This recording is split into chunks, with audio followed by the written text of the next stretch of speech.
Hey everyone, hope you guys had fun watching the brand new presentation, as today we are now going to be going over the brand new patch notes for version 11.0.1.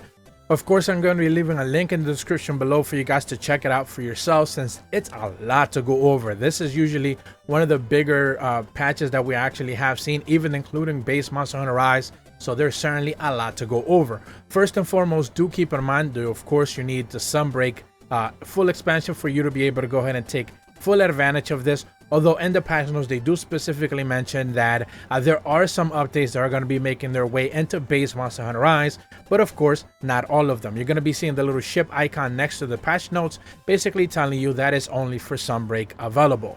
So first and foremost, when it comes to the new story elements, they mentioned that new monsters have been added and will be appearing in the Gathering Hub quest. We already know of 4 of them. People keep presuming there's going to be a 5th. I wouldn't necessarily hold out hope, but if there is, good, we're gonna find out soon enough. They mentioned that new afflicted monsters have been added to the game. I mentioned that in my most recent video where I spoke about the end game experience basically being completely changed by the afflicted investigations. They mentioned that new quests have been added. Of course, a brand new wave of afflicted investigation quests, presumably up to 120, are going to be added in, which are all RNG based.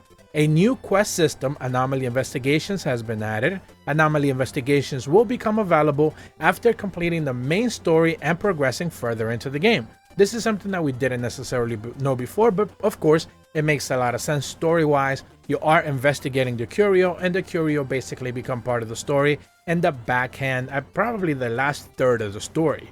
The new locale has been added, Forlorn Arena. We know that because basically this is where you're going to be fighting a lot of the new monsters. They mentioned that new weapons, armor, layered equipment, and new skills have been added as well. Of course, we know that Lucent Nargacuga, Seething Basil, Silver Rathalos, and Gold Rathian are going to have their armors, as well as new paid DLC layered armor is also coming as well. Curious Crafting is now available as a new feature in the smithy, and of course, we went over that in my last video as well. When it comes to new system elements, they mentioned that there's new guild card pages, new awards, and new titles have been added. I know you guys are super ecstatic about brand new titles, so I'm just bringing you the great news. They mentioned that 2 new speech timings have been added to the auto shoutouts. They mentioned that when the monster is pacified and when the monster is delirious. This one is fascinating. Basically, when the monster is KO'd, I'm guessing, and delirious is when they're angry, I'm guessing is what they're actually trying to say. We're gonna have to wait and see what that actually mean by that. You can now select a badge of heroes that will display next to your hunter's name. This is something that was not necessarily mentioned anywhere else. I did make a video separately talking about this, where they're basically showcasing now, you're gonna be showcasing someone like the achievements on the top of your name if you so desire. They also mentioned a new option has been added for Hunter Connect and Vice settings. I also touched upon that in the previous video as well. They do mention that a Steam version only edition change has been added, where the Steam achievements have been added. This is something that they touched upon on Twitter just minutes before I started recording this video. These achievements can be unlocked by obtaining the guild card medals added in version 10.0.2.0. Achievements for new medals have been added in version 11.0.1.0 that will be available in the next update, free title update number 2. So do keep in mind that basically achievements are going to be rolling out slowly, and we're going to even be expecting some in the next free title update. But of course, that's just for Steam users for sure, not Nintendo Switch. When it comes to bug fixes and player adjustments, there's a lot of changes here specifically for some of the weapons. They mentioned that Great Sword, the power sheaths, a fixed issue where power sheaths would not apply in the buff if you perform a dodge too quickly after using the move with the left or right input. When it comes to Longsword, they mentioned 3 specific changes. Harvest Moon has a fixed issue where Harvest Moon would not deactivate properly after your weapon is sheathed to a normal statuses. They mentioned the Harvest Moons also being a fixed adjusted when Harvest Moon would not deactivate after transforming into Wyvern Riding states. And Foresight Slash has a fixed issue where Foresight Slash would not be chained into the Sacred Sheath combo after using the Spirit Gauge to perform a move for failing the hunter. So basically a lot of changes for Longsword. Of course, is one of the most popular weapons. They mentioned that Sword and Shield, there's a slightly longer delay before your character's direction changes when making movement inputs during the beginning of a guard, making backstep easier to execute in the situations, and this is a great adjustment for Sword and Shield. When it comes to Charge Blade, they mentioned that they fixed an issue where the effects of Rapid Morph would not trigger when using Axe Smash from a sheath state. So that's certainly a good improvement as well. They also mentioned that Charged Blade Air Dash has had a fixed issue where you would move, the move would be cancelled early if the move was used right away at a ledge. They mentioned Charged Blade's Ultra Element Discharge Impact File only has also been adjusted. Basically, the slamming portion of the attack would not have the weapon's elemental status or effect build-up values applied to it. They've gone ahead and fixed that. When it comes to Insect Glaive, they fixed an issue where the Kinsect was launched at a monster that was charging areas. The Kinsect would stop moving at the location and the monster was first launched. They mentioned that the Awakened Kinsect attack for the Insect Glaive has also had an issue fixed where the player could get locked into the switch skill animation and unable to move after the Kinsect performs an automatic attack right after using the switch skill. When it comes to Light Bowgun, they mentioned that Elemental Reload fixed an issue where the reload speed would not be correctly reflected onto the player's equipment in the bases with this skill equipped, which is an interesting one, but I guess I never saw that because Elemental Reload is not necessarily all that great.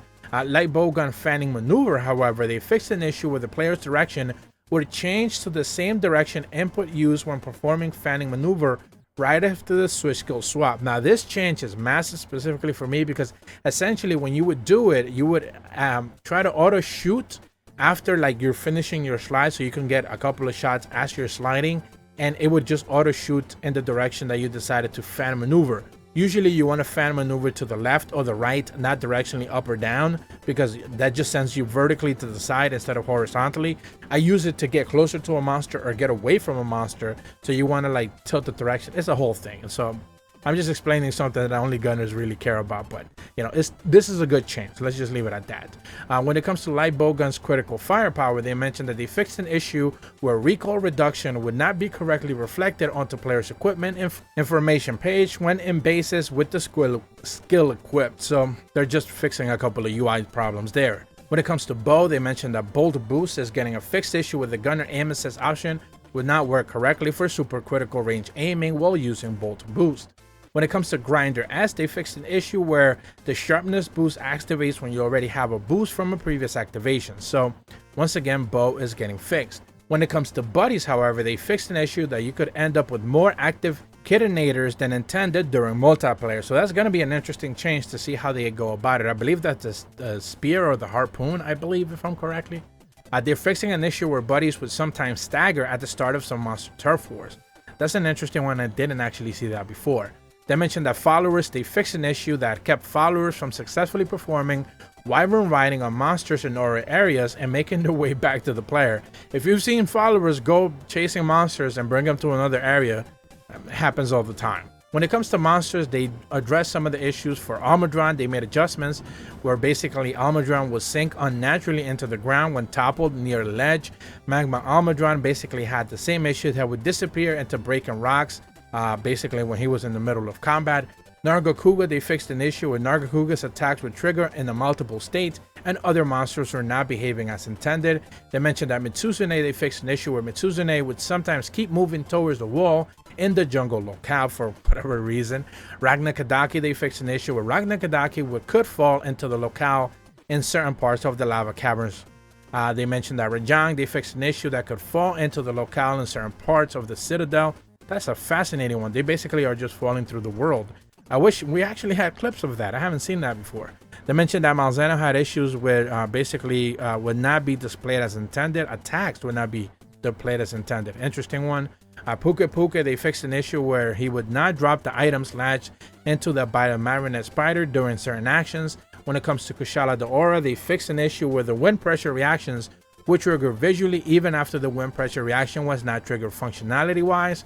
They mentioned that Chameleos has an issue where the high rank would sometimes not behave as intended by being afflicted by flash.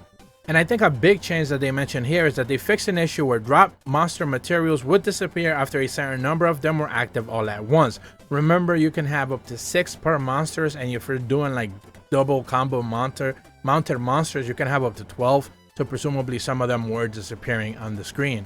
They mentioned that Wyvern Riding, they fixed an issue where some Wyvern Riding attacks could damage other players as well, and I did actually see that one as well. When it comes to locales, they mentioned that they fixed an issue where Wyvern Rider monsters could launch into a monster crash into a wall in certain places where a wall doesn't actually exist in certain areas of the jungle locale. Basically, you can run into the beach and basically where those little squids are like swimming around in the water, you could basically just like pounce against the wall or like ran the monster into the wall, but there was no actual wall there. I actually saw that one happen once. They fixed an issue where players could get stuck in certain in parts of Area 3 and the jungle. They fixed an issue where players could get stuck in a branch of a large tree in the center of the jungle as well. I think I saw that one as well. When it comes to the endemic life form, this is a change that we had been expecting. They mentioned that the marionette spider will no longer be lost if you are not able to pull the monster towards you. You can no longer discard marionette spiders while you're in the middle of using one as well. When it comes to the Nintendo Switch, however, they fixed an issue where you can unplug your earphones, otherwise change the sound output by playing. Well, basically they're just adjusting audio issues when it comes to the Switch. When it comes to base and facilities, they mentioned that MP accelerants changed the inputs required for using MP accelerants to be slightly more convenient. The lock talismans will now be grouped by the bottom melding at the melding pod. This is a really good change. Essentially, lock talismans are going to be sorted out a little bit better. They mentioned that on the Nintendo Switch, the L and R buttons cannot be held down to press by pages with the material selection at the melding pot. This is a great change because there's just too many damn items and too many pages to go through. So this is a quick way for you to be able to get from 70 to 60 to 40 to 80 to 110, whatever the value is that you're looking for melding, especially those people who are resetting like me. You're going to be able to do this a little bit faster. Steam is going to have the same option, but it's basically LB and RB because remember, they're using the Xbox control layout. They mentioned that they fixed an issue where Rathian Cortex material cannot be obtained from Master Rank Rathlos. Basically, they're fixing that. They fixed an issue where the equipment skills displayed would be disappearing using when compare equipment after weapon canceling compare equipment, basically where 6 more armor skills were involved. They're fixing an issue with inconsistency for the item box sorting for Sunspring, Light Carp, and Locked Treasure Chest. The Locked Treasure Chests, I think, are extremely hard to get right now. For whatever reason, RNG based. They should probably address that in the future patch for sure. They also mentioning that they fixed an issue with the canteen where the food skills for difference for those bunny dango could be set in a trigger situation when selecting right after the other dango. So they're addressing that as well. When it comes to miscellaneous quest changes, they mentioned that they increased the rewards for money, hunter rank points, and master rank points for Score Magnamalo quests. Now this is a great change, probably because the fact that Score Magnamalo was giving you the same rewards as normal Magnamalo, so they basically went ahead and addressed that. The rewards claimed for optimal subquests could not be obtained due to the total number of those rewards being at the maximum have now been actually sold. You can actually automatically sell them. They fixed the result where it was possible to join quests above your highest quest unlock rank when using random option to respond to join quest reaction afflicted 1 to 4. So basically people who didn't have A4 unlocked were able to do A4 if you could just search for Magnamalo afflicted and you will be able to do that as well. They fixed an issue where the game screen would not return to normal after fading to black during certain cutscenes in multiplayer. They mentioned that when it comes to equipment, they fixed an issue where the same materials were required for multiplayer, multiple changes, and the Sekna do white. The stats for FKazu has been adjusted. Before, the melee was 195, the range was 215, 23 elemental, and the damage was severing. They boosted that up by 5 attack power, 15 range attack, 21 attack. Actually, they lowered the attack power in total, and they changed that from severing to blunt. And when it comes to the Palamute version of that same weapon, they raised the base attack by 5, they raised the ranged attack by 15, they lowered the elemental by 2, and they changed it from severing to blunt. They mentioned that they fixed an issue when forging materials by Orangutan. I'm guessing those are the Bishaten items that were categorized by Master Rank Bishaten instead of Master Rank Blood Orange Bishaten. They also mentioned that the large Elder Dragon Gem now sells for 18,000 Seni instead of 12,000. And in the last page of updates, they mentioned that in the menus, they fixed an issue with the awards page for other display guild cards that would sometimes not be updated properly. They fixed an issue where certain skills effects would not be properly rendered onto the status equipment requirement for bonus loadouts. Some of the options for the Longsword, Silkbind, Sakura Slash had been affected by player hit effects and other player hit effects. The button for wyvern riding can now no longer be changed into the middle of a quest. They fixed an issue where the audio volume would change much more than intended after changing the volume in the options. For Steam, they fixed an issue where guild cards would sometimes not fully be deleted. They fixed an issue where other icons for arachnoids for the quest results would be screened would sometimes be displayed as a feline icon instead. They fixed various bug and text fixes, and other miscellaneous bug fixes have been made. That is just kind of like a normal thing that they post every single time. So that was a lot of patch notes, a lot of changes, a lot of weapon changes, a lot of just quality of life improvements, a lot of just cleaning up bugs, presumably from launch that they had not addressed, and the hot fixes that they put out before. But that's about all the information that I have for you guys today. If you are brand new to my channel, be sure to leave a like and subscribe, hit the bell to receive notifications when the videos go up, and as always, thank you so much for watching. See ya.